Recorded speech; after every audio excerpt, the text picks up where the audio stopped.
Bears team just looks kind of unsustainable. We'll get into that.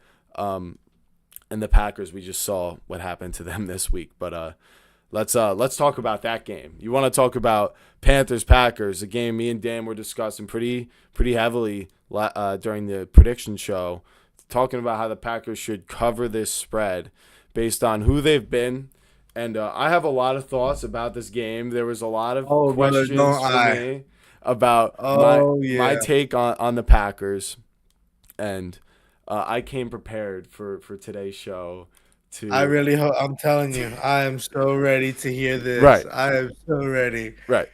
So the Packers lost this game in another way that was like the Browns, where it was just like you're playing like conservatively, and your offense is just like really not converting in the most like crucial of situations, and you're playing your worst game. You're playing down to your competition, and that's something that is really starting to bother me about this Packers team.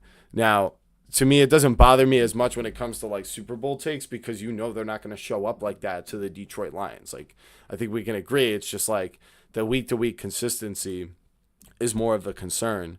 But when it comes to this game, this was the things I highlighted, and is that they were bad situationally.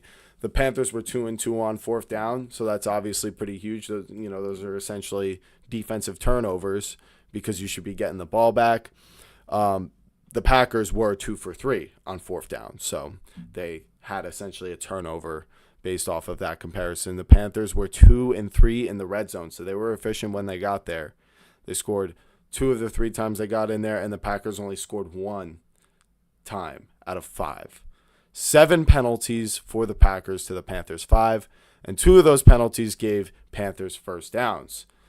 So the Green Bay Packers defense allowed 160 yards on the ground, and that was really where, this conversion was coming from. Rico Dowdle is proving to be a very, very underrated running back in this league, and this Panthers run game is proving to be pretty unbelievable. I mean, Rico Dowdle broke a record, or not broke it, but he matched it with Josh Gordon since like 2011 as the only player to have like 250 scrimmage yards in back-to-back weeks.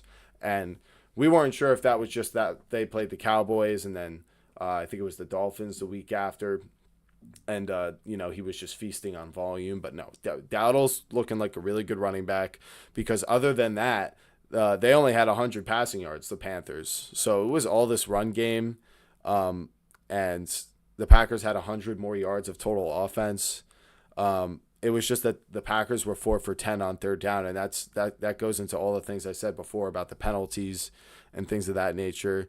There was only like 1 sack against the Packers. It was Tershawn Wharton, that free agent signing that they had. So this Panthers team, honestly, yeah, do I feel worse about the Packers? I do, but this Panthers team is now 5-4, and they're in second place in the NFC South over the 3-5 Falcons, and that makes them, depending on what happens with the Seahawks, a game behind them. They have 1 more loss than them. They're going to have a game, 1 more loss than the Lions, the Bears, and they would be in second place in the NFC East. So this Panthers team is actually pretty good. It's just when they don't have Bryce Young, they're terrible, and they played the Bills last week. But this is a similar caliber team, this Packers team, in my opinion, to the Bills, and they showed up today, and Dave Canales is doing a really good job with this offense and controlling this game. But yeah, really disappointing for the Packers, and some serious questions are going to have to be answered in my top 10 list next week. So I Indeed. 100% give that to you. And I guess this is what really does get me about the game, and because this defense is known for the names, and it's supposed to be so high, but they both allowed 1 sack, they both had an interception, but the Panthers were able to acquire a fumble recovery. So this is where I guess, I don't want to be like, oh my God, like did the Panthers defense really outdo the Packers defense? Is the Panthers defense Yeah. better? Like, no, I'm not gonna be like that. But my question is for all the names and the situation you're in, I know that people are gonna be like, they held the Panthers to 16 points. you gave the Panthers 16 points. You know what I'm saying? And On that's supposed to offense. be on offense. That's Yeah. what I'm getting at. Is that in reality, if you're trying to be that Super Bowl team, guess what? The AFC, what's it called? Contenders that played last year against the Chiefs only let them get 9 and got 40 on their head. And now we're going to sit here to this Packers team who's supposed to be the Super Bowl contenders, and they were fighting for their lives this game. They were giving everything they had to do it, and now Kraft is hurt. The ACL tear, right? I believe Yeah. it just got confirmed. They fear it's an ACL tear, which means it probably will. Bro, freaking damn, bro. It's it's a, Yeah. it stinks. It stinks when it comes to Kraft, but Luke Musgrave is not as good as Tucker Kraft, but he's comparable, and I think as a team they're not going to suffer too much. They're very deep everywhere, but I losing him hurt. No, don't get me wrong. Actually, losing him hurts a lot, but they will be able to adjust in time for the playoffs. I don't think it's going to be like a liability. I mean, notice he's like schemed open a lot. Like they can do that with which I Musgrave. which to me now means that Golden needs to step up and be utilized a lot more than what it is. The receivers itself need to be utilized a lot. I know Watson was getting used a lot today and he's been throwing the Dobbs, but I feel like Love has just developed that comfortability with those two receivers that he's not trusting Golden the way he is those other two guys and Jacobs and Kraft, but now Kraft is gone. So back to my original point, it's like if this defense does not step up the way that it should be, like that's really who I have to blame, you know what I mean? And it's like, of course, like, can I not blame the offense for Are you only being not able to more score upset with the 13? offense for Oh, putting the that's what I was defense? about to get. Yeah, Yeah, that's what I was about to get to right now. Is like, of course I'm gonna go and give a little bit of ish to the offense too, because how is Jordan Love and this receiving core? I understand, Jaden Reed's hurt, but Christian Watson's able to get it done. Romeo Dobbs is able to get it done. Golden, you were a first round pick, and Josh Jacobs, we love you. So you should be able to produce productively against this Panthers defense that was shattered last week. I understand it was Andy Dalton, and now this week they got Bryce Young, but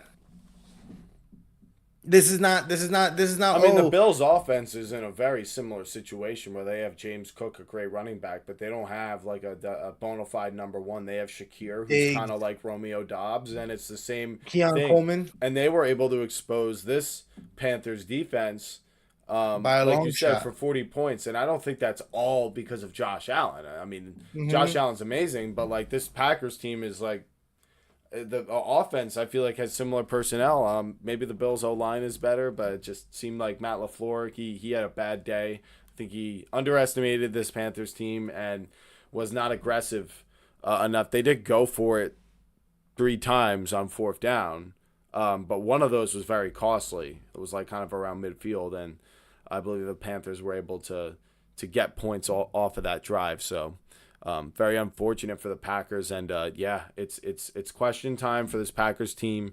You've had 2 of these losses now, where they're just completely inexplicable, and then you have the tie, but they haven't lost like a close game, and I don't love that.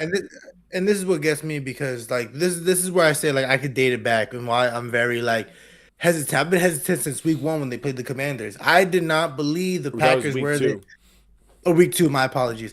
Week 2 Good. when they played the Commanders, I said it myself that is it that the Commanders lost, or that the Packers were able to kind of get away with a win against a Commanders team that wasn't at their best, that wasn't where they needed to be. Because the Commanders didn't look like the normal Commanders that I usually have seen since last year. But the Packers also didn't play like the way that I thought they would play. So now that we sit here, and I'm saying this from my experience in the past being a Birds fan, in 2023 when we played to the standard of the teams that we played, we got out in the first round. And I don't want to make the take yet that the Packers are going to be first round exits, but I believe the path that they're going, if it does not change or alter in any sort of way, it's not really going to be looking good, I think, for It's going to to be the looking Packers though, likely for a first round exit. for a first round I'm exit. not. Yeah, I'm not even going to disagree and say that that's out of question. I think the matchup depends a lot, and that'll probably give us a good idea once we get around to it. But I do still think they're a lock for a pretty high seed in the playoffs, either top two or like five as like the second or first wild card team. But we'll have more time to talk about the Packers further on. Let's move on to the Rams and the Saints.